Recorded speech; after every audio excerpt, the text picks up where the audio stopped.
Well, Tina, I've heard people say rots in jail. That's not true. Tina's a tough cookie. Um, she languishes, but she's vibrant, and God has a handle on this. Um, so we had a situation, a plan where she was supposed to be released from prison on or before her birthday. It was agreed to by all the various parties, and then at the last second, something happened over at Main Justice, and it was thwarted. Um, I actually do get the logic of the various parties. It's painful, um, but she didn't get released on her birthday, and she was of the understanding that that was going to happen. So when it didn't, of course, that just brutal, and thought we had it sorted out a couple of times since, but it hasn't happened. So with what President Trump is doing right now, he mentioned about a week ago that he was days away from signing an executive order concerning paper ballots and mail-in votes. I had a team of people that put together a proposed executive order regarding the hand count paper ballot, everything that would need to be done in order to implement that. And that 17-page proposal has been out floating around since we released it late March. The reason that we did it is because I'd seen another proposal that was there from before Trump won the election, and I thought it was extremely inadequate to the task. And so we had pretty good experts that understand this terrain pretty well put together something that I think is actually astounding. The president mentioned he was having his legal team go through what they wanted to do, and we've been told on the backside that they are using what we presented as the skeleton of what they're going to do, and that it's very close to what the finished product will look like. And you have to picture what will be the impact nationally and even internationally at the moment that President Trump signs this. He's going to say no machines, nothing, not one, nothing involved in the vote count tally, and he's going to order that the voter rolls be restarted. No existing voter rolls, which you can't fix; they're too corrupted. He can only do that down to the state, county, municipal level under one circumstance, and that's if you declare a national emergency regarding elections and election process, and then mandate how those elections are going to be conducted and held. And otherwise, states' rights and all the issues that are the reason why Tina is still in prison in Colorado stay in play. In the context of a national emergency, he can suspend all the other election procedures and processes and do what is outlined in that executive order that we've put a proposal in on. Clean voter rolls, no mail-in ballots except in extreme cases, well documented, as well as military. It will it will so screw things up for those people that have been manipulating elections, stealing elections, that they won't be able to do what they've done. America will go hard red. Even places like LA County will be seen for what they actually are. It's a very red county, and it's only through fraud that it has, got any Democrats in there. The Marxist Bass mayor would never have got in except through the election manipulation, and we have the information. Remember, we have the people who actually handle the electronic side of the vote manipulation to match and coordinate with the fraudulent paper ballots that were put in through the system. We have those people who did it from Serbia in 2020 in physical protective custody here in the U.S. and have since a couple months after Trump took office. That's extremely important because we're going to go back and deal with 2020 still. It's not over yet. And when we do that, those people that stole the election, many of them are going to go to Gitmo. And by the way, Gitmo got hit by a Cat 5 storm the other day, went right over the top of it. Right. No problem. Third strongest tropical storm to hit the U.S. ever, and in the Atlantic ever, and it avoided the U.S. Went back out to sea, but Gitmo was set up for Cat 7, so they weren't even.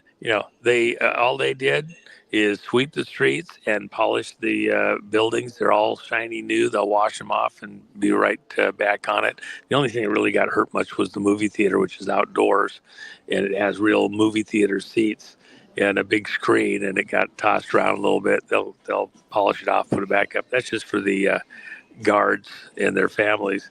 The guests at Gitmo don't get to go to the movie. And so there's a lot coming there, but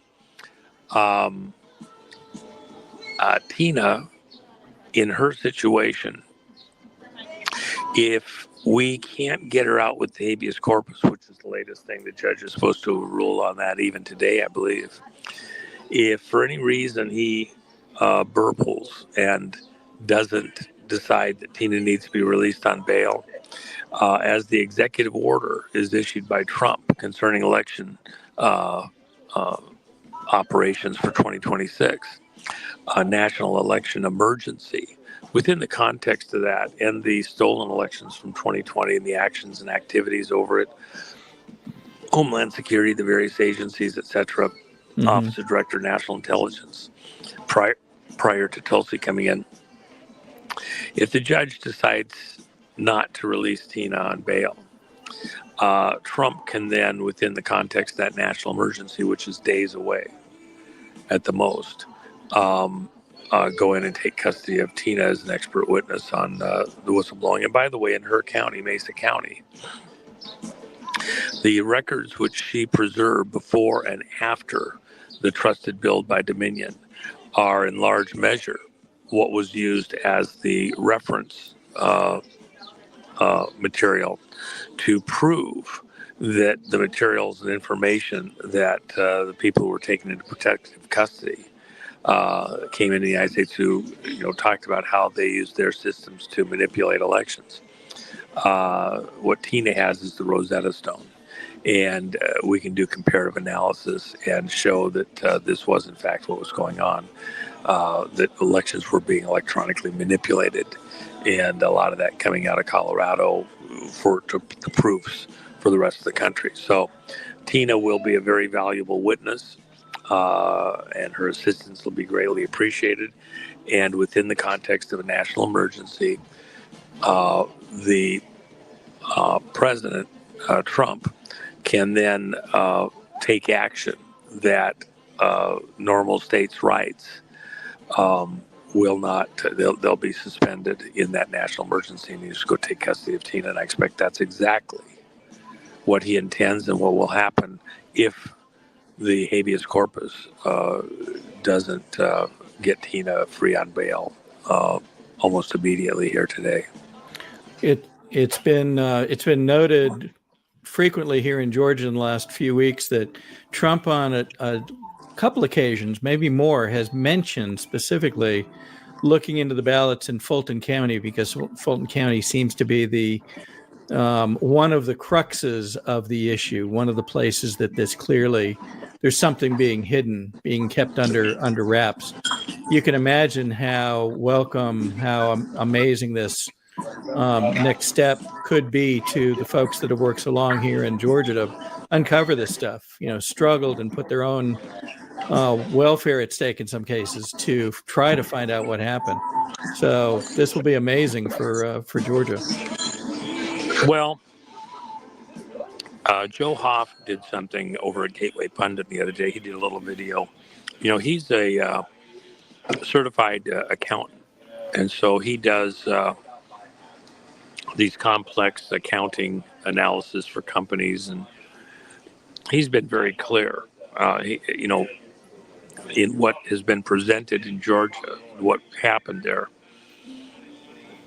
it's an impossibility that fraud wasn't involved, and that the courts, that the election officials allowed this to occur and didn't do anything to stop it or to get to the bottom line. It's a fraud upon the people. It violates the civil rights of every voter who's a legitimate voter to have their votes diluted through fraud, and then to put people into office who are not the will of the people. Mm-hmm. Georgia, it's justice is coming. That's all I can say. And it's only a matter of time now. And people will go to jail to fraud the vote in that way. It's treasonous and traitorous to your community, to your state, to the country. But part of the thing that a lot of the people involved here are not dialing into the equation is that their actions were in collusion with nation state foreign actors, specifically people out of Venezuela, which we're getting ready to go in and start polishing off a few places there in a few hours. And then the people from Venezuela, when their situation there started to come completely off tracks, they couldn't even function there, they exported their vote manipulation mechanisms to Serbia. And one thing that's not widely known, and it'll come out over the next months and years, is just how extensively our own CIA and FBI, as well as British MI5,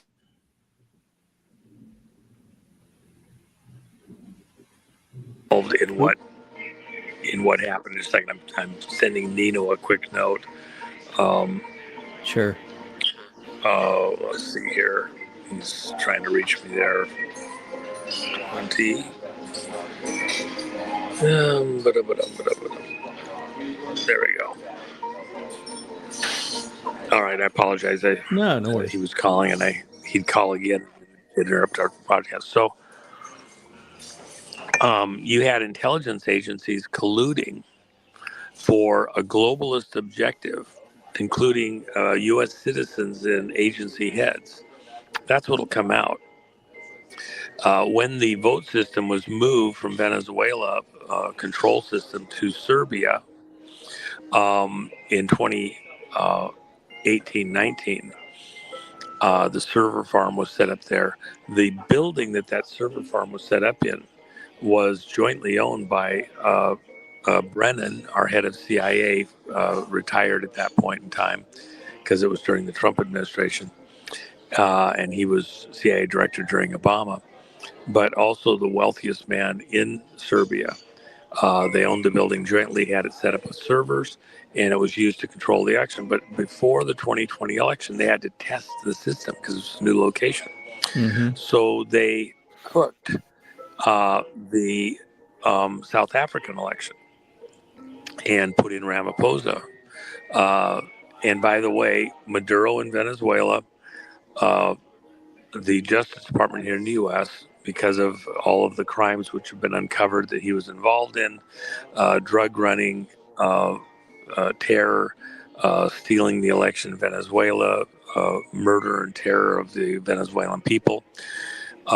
We have a $50 million bounty on his head, and we're going to capture him and bring him back to the U.S. and try him. That's why we have everything staged, ready to go in Venezuela right now.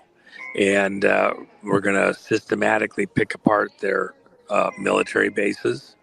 where he's trying to export terror across the world and hold his own people, just like we're taking out the drug boats. And we've got guys ready to go in and occupy Caracas and take over the ports and help the Venezuelan people, and to capture Maduro and bring him to justice here in the U.S., just like we've done other leaders at different times. Things like what happened in Panama and other places. And then once we get Venezuela taken care of, we're going to go to South Africa. And Justice Department is already looking at a criminal indictment of him and a similar arrest warrant for him for all of the crimes done across Africa out of South Africa with the billionaires operating there. Mm-hmm. Then within all that context, Trump issues this executive order concerning hand count paper ballots, no mail-ins, in the context of a national emergency. These people aren't sitting on their hands, but if anybody wonders just how serious this moment is or how serious what's about to happen is going to be, Trump, a couple days ago, announced that he was having the National Guard set up fast reaction groups in every state in the country, 500 troops or more, and to be done by January 1st. But there's some states that are already ready to go. And of course, looking at civil unrest, not civil war, right? Civil unrest. We're avoiding civil war and going, and we will have some problems with civil unrest. Well, what else is going on? At the same time, last week, it was made public that a assassin had been hired, I think it was for 42 or 48,000, to kill Pam Bondi. And that was thwarted and the person taken into custody. But subsequent to that, Pam Bondi and a number of other agency heads, people in critical infrastructure positions, were moved to military bases, Tulsi Gabbard and others, for their protection. And there have been just a few tiny reports about that, but not the big ones. But that is in preparation for other actions that are yet to come. And as we continue to mature in this over the next days, weeks, months, those that would do harm to people like Pam Bondi from Venezuela, where the arrest warrant is going to be enforced, and we're going to pick up Maduro whether he likes it or not. We're going to secure the home front and make sure our leadership is safe. And it's about to get kinetic. And and some of these people will show themselves. Some people very foolishly will show themselves on the wrong side here on U.S. soil, and they'll get picked up on federal crimes, not, local, municipal, county, or state crimes. They will be charged federally with sentencing guidelines that are mandatory and no time off. They will serve their time. And some of the stuff that they're going to get picked up on, if they're going to go out and demonstrate and do stuff, it's going to have long horizons. But we'll get the streets cleared, we'll get things sorted out, and bring stability back to the country, because it is an unstable situation right now. Yeah. We reported in the last couple of weeks on the briefing that was given to President Trump, in which the folks reported what they were terming Riot Inc., which is a funded set of organizations meant to make things look one way, look like, organic protests, but in fact are, it's some of the normal players that we've come to know are the bad guys, the Arabellas, the Soroses, Tides organization. So you just got through mentioning that as this turns kinetic, this is not civil war. This is, perhaps they would like it to be, the bad guys, but it is not. It is fomented. It is created for our vision to try to make people feel more unsteady. Is that a fair assessment? Well, remember, the Obamas were made executive producers on a series showing America falling into civil war. And Yep. that's not as far-fetched as you might think, because if you remember the friends of the president, like Job's advisors, I call them, they showed up on December 18th of 2020 at the White House. Patrick Byrne, Joe and Mike Flynn, Mm-hmm. Sidney Powell, some of the president's attorneys, Giuliani, Cipollone,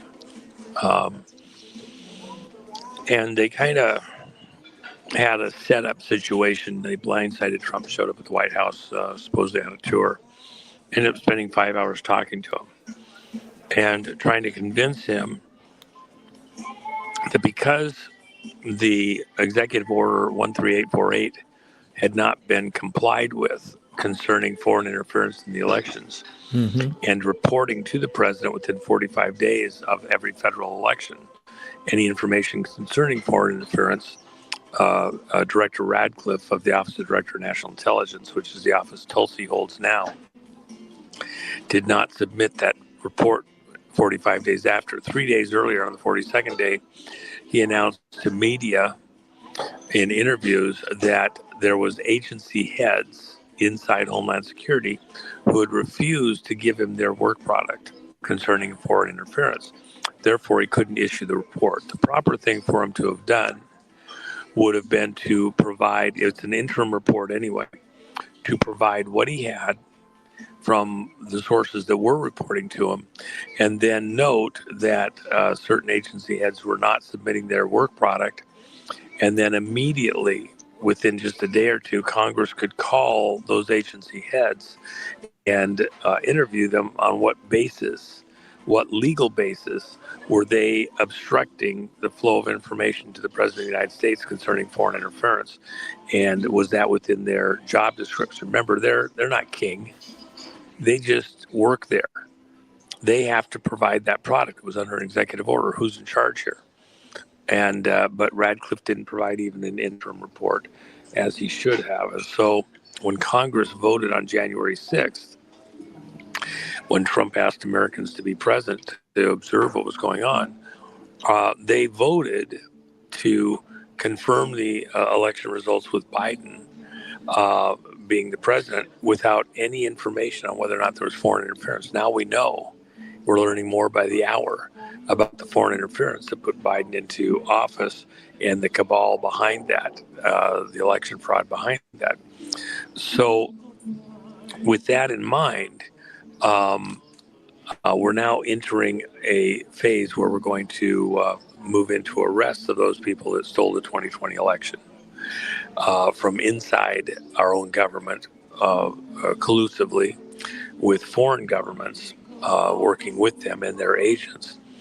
And we're going to tear down the nation state mechanisms where they were using, Cuba runs Venezuela, has for decades. And it was Cuban agents who supervised the election fraud in 2020. And those people, and before. And the people have given us statements that they frauded the elections in the United States plus 71 other countries. So with their particular mechanisms. So this is across the world. What Trump's doing, what Trump's plan is to provide two things absolutely before he leaves office during his time here in this world in public office. Number one, return an honest voting system to the American people, where your vote is counted, it's not diluted, it's not thrown in the garbage, and somebody else isn't voting against you with fraudulent ballots, etc. So an honest vote for every American citizen that wants to vote. Then the second thing is honest money, and an end to this fakery related to how our money is created and how the government accesses it and spends it.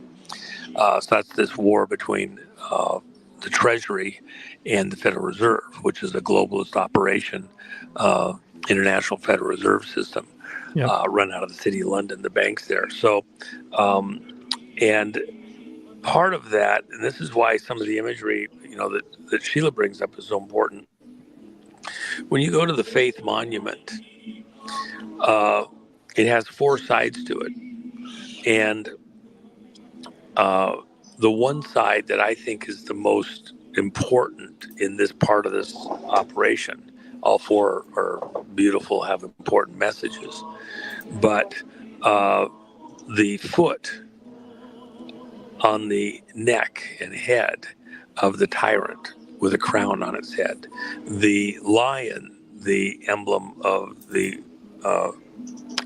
British Commonwealth, skinned and worn as a nice warm covering. Use it for a rug. And Sheila, you could probably elaborate on that. I mean, these people that came here covenanted with God for a nation that would be involved in serving God, raising children in a godly fashion, and then evangelizing this nation and the world. And that's, if you're going to survive what's coming, it's because you're in alignment with the covenant of the original pilgrims. Forget even the Constitution. The Constitution came along.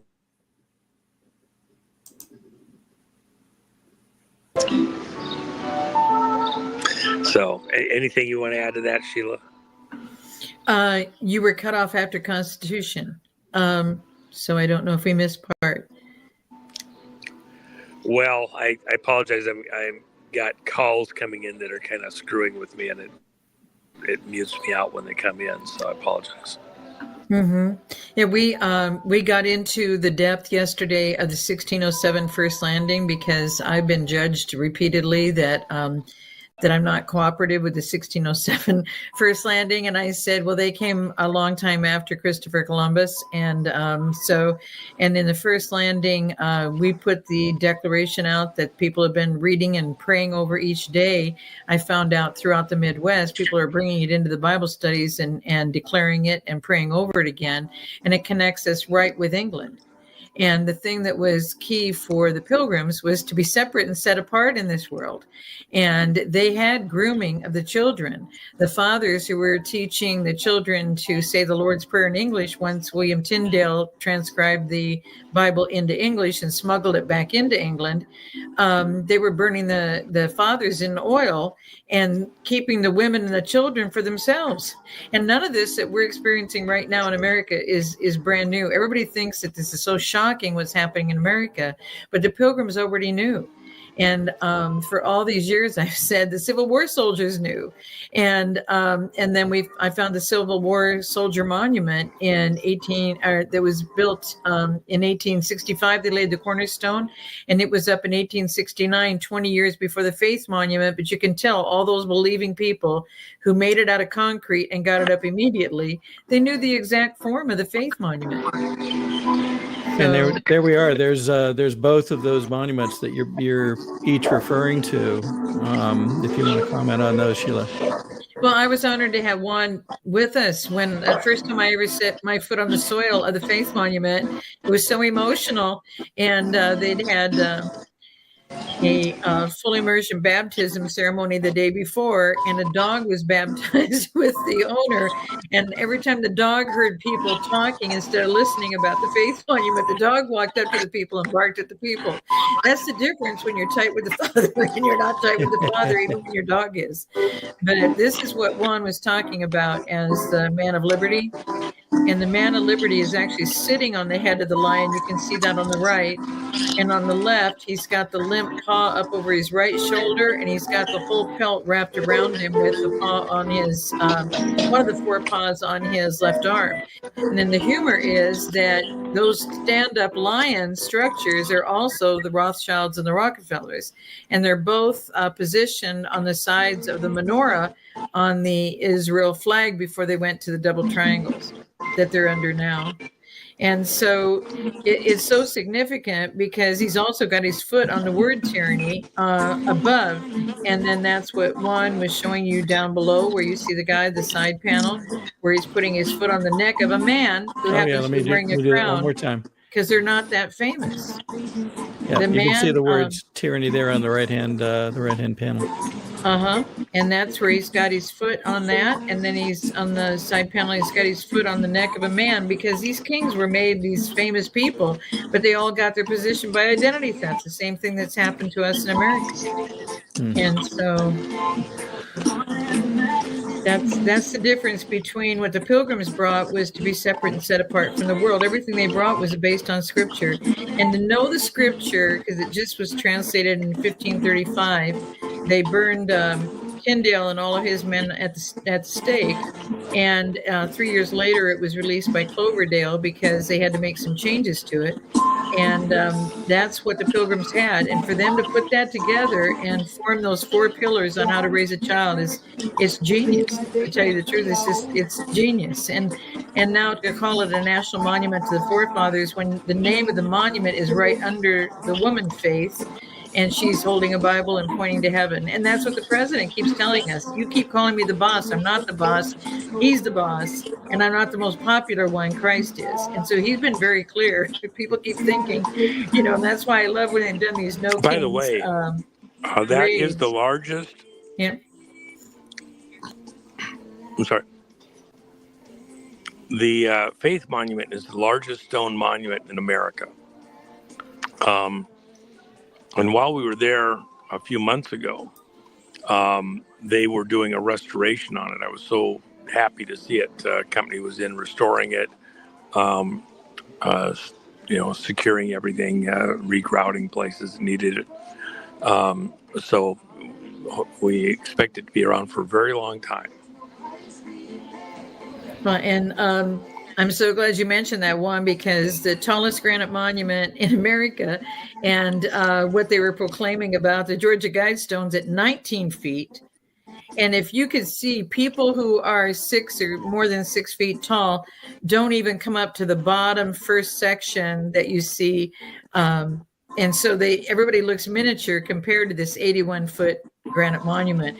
And 81 feet, mathematically is at least 4 times 19 feet. And so it's just kind of funny but internationally, that's how the Georgia Guidestones were proclaimed to be and declared to be the largest monument at 19 feet.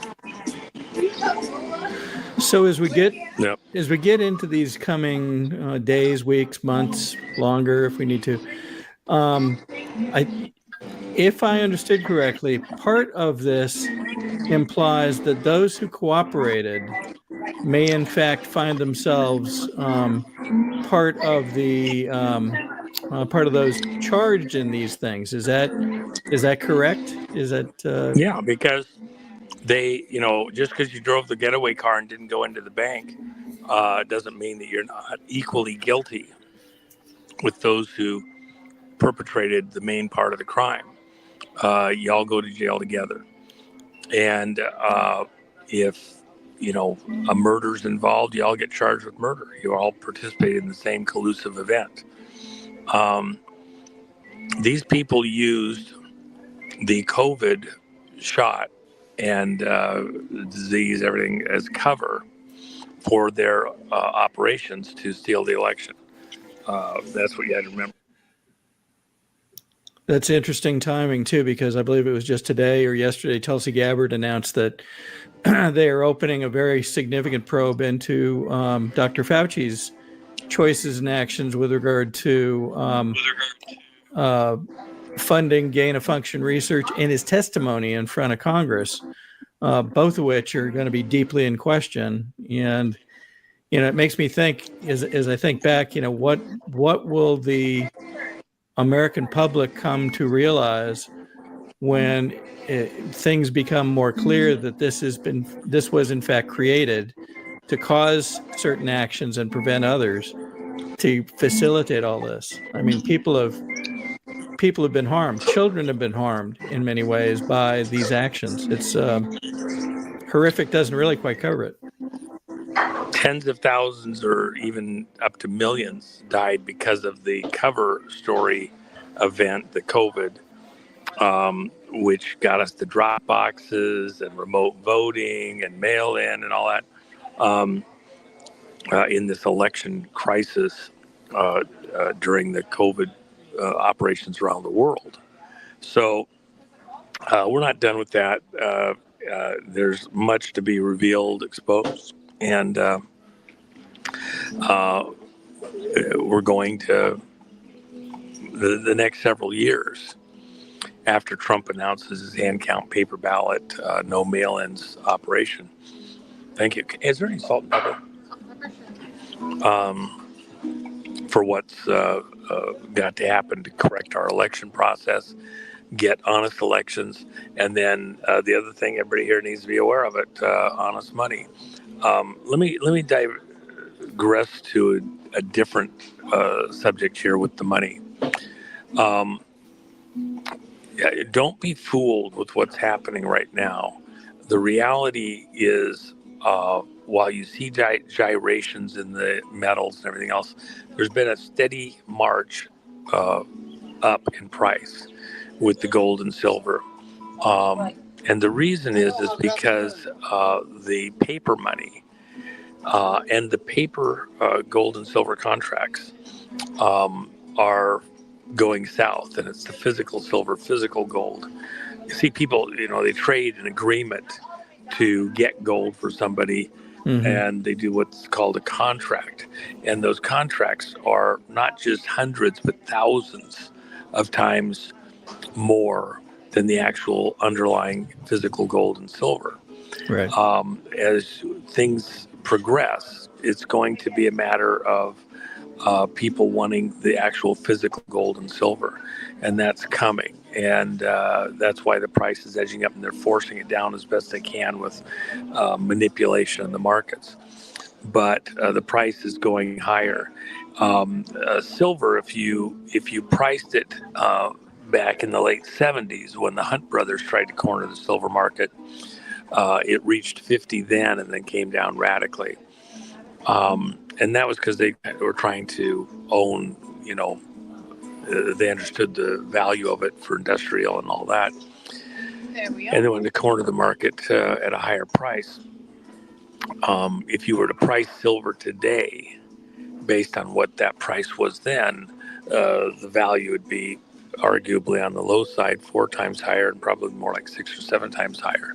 So when you're talking silver in the 40s, it could easily go to a couple $100 or more.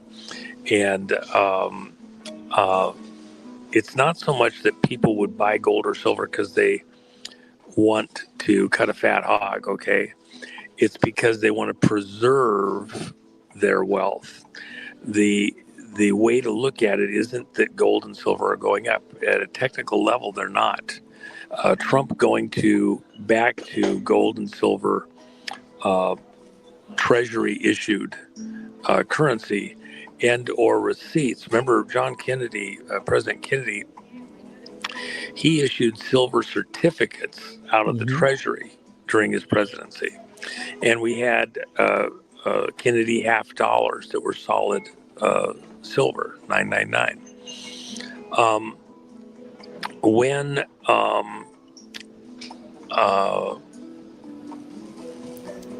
Johnson came into the presidency, within days after President Kennedy's assassination, he pulled back the silver certificates, which was a receipt for silver in the custody of the Treasury, real silver. It was a receipt tied to real physical silver.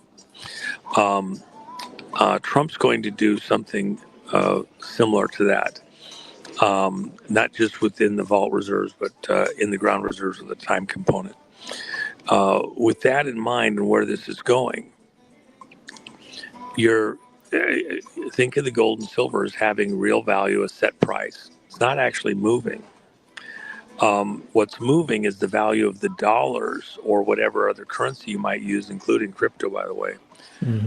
Any kind of fiat, paper fiat or digital fiat, with no real backing. that's going to go down in value while the gold and silver holds a steady value. It takes more of the paper fiat, more of the digital fiat to buy the same quantity of gold or silver because they're worth less, not the gold or silver. And the gold and silver aren't going up, the paper currency is going down.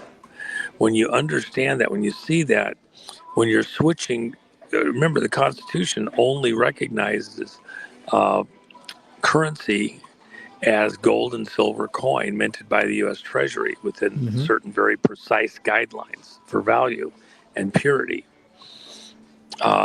And so that's where Trump wants to go back to. Honest vote and honest money. When you trade your life energy, the most valuable thing you have from God above, for your currency of the realm, of the country, it will have real value, tangible value tied to gold and silver. So getting out of the way of what's about to happen is not a waste of time. Things are coming, and you'll want to get back into the markets and investments and all sorts of cool things as what Trump is doing comes to fruition. But for the moment, we're not through this yet. Right. Sheila, did you have other questions? I want to make sure we swing back around to those symbols, and then because of Colorado, because I get so many questions about Colorado. Why is it like this? But just like they had specific people move to Iowa because Iowa started being the original caucus over New Hampshire, they've done the same thing in Colorado. And Colorado has a basis of structure that's much deeper that could take a whole program to discuss. But if we can show the symbol of the state seal of Colorado, and then show what that state seal includes right under the top symbol. So those two symbols, if we can show those, and then show the there we go. Yeah, that's the seal.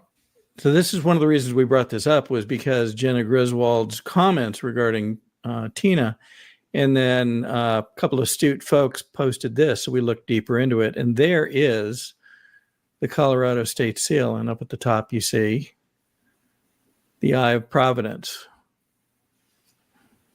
And now right underneath it, and then if we can show the symbol separate of what's right underneath it. Yeah. Right there. And if you want to describe what you have researched on this, because this is what they were using, I think you said, in the time of Stalin and Mussolini for destruction of people. So it actually goes back further than that. That symbol, especially on the left, is I believe it's pronounced fascist, and it's essentially an axe encased in rods of wood and then tied together with strapping. Normally, red strapping is my understanding. It goes all the way back to the Roman Empire, and it was a symbol of authority, specifically often civil authority in rule and governance. And very interestingly, if you look at the picture on the right, that symbol rests basically the same thing with some nice greenery around it, if you will, rests on the front of the House of Representatives chamber in the U.S. You can see them there flanking the flag on both sides. So it is very interesting that that word, fascist, is the root word, if you will, of fascist. And what I am told is Benito Mussolini's party, the fascists, were named after that symbol, apparently back during the rise of his party in Italy during the 40s. So now it's what's important is they're both facing our flag. So they're positioned to both be facing our flag. Yes. Well, let me add one thing. Nancy Pelosi famously, in certain times when she was challenging Trump from the House of Representatives, would wear her fascist pen and pin in her lapel, and was very demonstrative of that. And people noted it at the time. and it's, to break the will of those that would oppose the empire, the Roman Empire, and banded together like that. They're very strong, and so she wanted all of her party to stay banded together, where they were totally strong to break what Trump was bringing. Well, and if you can, Todd, if you can bring up the last right above the books on the PowerPoint from yesterday, where we're at the Faith Monument. I can. If you can bring up that picture, and she was wearing it, I believe, Juan, wasn't it, the night that she stood up and tore the State of the Union speech and very violently tore it, and evidently was dismissing everything that he was saying in the. Is that the picture you're looking State for? Of the Union. Okay. I think, wasn't it gold? Is it gold in color, and wasn't it prominent on her? Yeah, it's gold in color, and it was on her lapel. I think she was wearing a blue dress at the time. Mm-hmm. So, again, she wore it many times, but that she was very much, as a lot of these players are, into the symbology. This private conversation that was happening right in plain sight for everybody to see, but with secret hand signs and pins and colors and all sorts of things to try to demonstratively show who's in charge and how things are going to go. Wow. And this is now what you see on the screen is the Faith Monument, the tour back in this was done in 23, and there was a little 4-year-old who was Grandma said he'd love to pray with people. And so I said, do you want to pray with me? I'm going to be speaking in a moment. And if you want to pray for me, this would be great. And he would just shake his head no and run away. She asked him, don't you want to pray with that woman? He'd shake his head and run away. So that night when she tucked him in, she said, why didn't you want to pray with that woman? And he goes, oh, Grandma, didn't you see? And she goes, see what? And she goes, those big white angels, they were so bright. You didn't see them? She goes, no. And he said, I didn't pray because she was the one who didn't need the prayer. And so God said at the end of the tour, he said, I want you to go and hand him the microphone. And so I asked him if it'd be okay. And he said, what am I supposed to do? And I said, Father wants you to share your testimony of what I just described to you. So he decided to go ahead and take the microphone. And then he leaned into me. So I would prayerfully consider your having your children dress up and participate in something that the roots of it, which I discussed, the jack-o'-lantern and things like that, all have horrors attached to them. And we don't want to be part of that. We shouldn't have that in our heart, or even a willingness to tolerate it within our shores.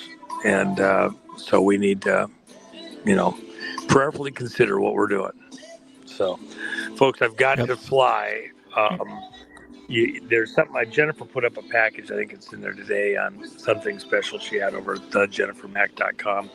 And then as far as the silver and like that, we've got it over at allpatriots.gumroad.com. Okay. And of course, if you're looking for, just to protect yourself investment, my stuff is kind of collector stuff. We only have right now, I think, the Gitmo coin, and it's there for a reason, because this is the season where we begin sending people to Gitmo. I think it'll be a fun thing. We're pretty much out of all of the other coins, a few 2023s. They all tell a story. We have something that we're bringing out in 2026, so we're right at the tail end of the 2025 stuff.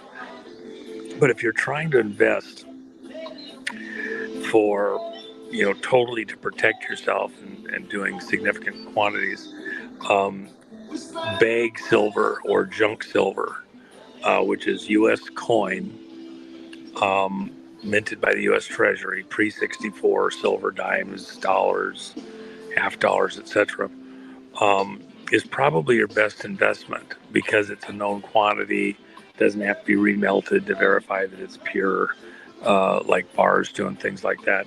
And ounce for ounce gives you your best bang for the buck. And I want you to buy the stuff that we have over at Jennifer's site and mine. It's great collector stuff, but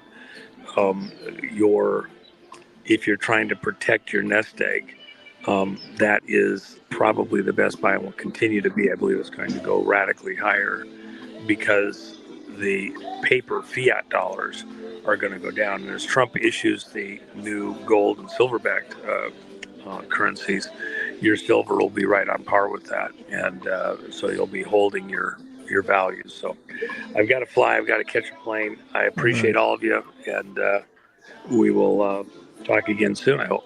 Thank you, Juan. Best to you and yours, my friend. Thank you so much, Juan. Bless you.